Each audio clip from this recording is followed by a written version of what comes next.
All right, Sentry 3. It says that the password for Sentry 4 is the number of files on the desktop. So I can already say we're going to need to count or measure or do something to determine how many files are on the desktop. I use ls, and I can immediately tell there's a lot of files here.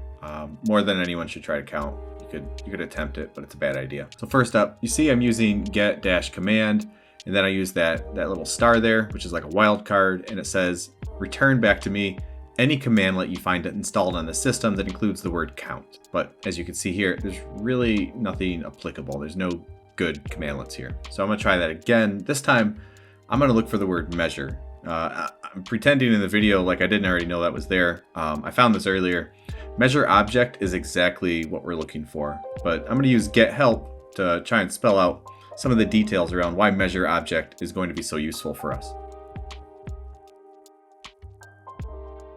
So you can see here, it says, calculates the numeric properties of objects. And if you remember, in PowerShell, when you run a command, the output of that command is usually an object. So we need to measure, or we need to quantify the output of the command ls, and we can use that here. If you skip to the second paragraph, we can see it says it can count objects and calculate the minimum, maximum, sum, and average of the numeric values. I type ls, and I pipe it to measure object. And lo and behold, we get 6 fields, and only one of them has a value, and the value is 123 or 123. So at this point, I exit my session, hit the up arrow, update the username to Sentry 4, and then send it. And then once it asks for the password, I use 123, and you're in.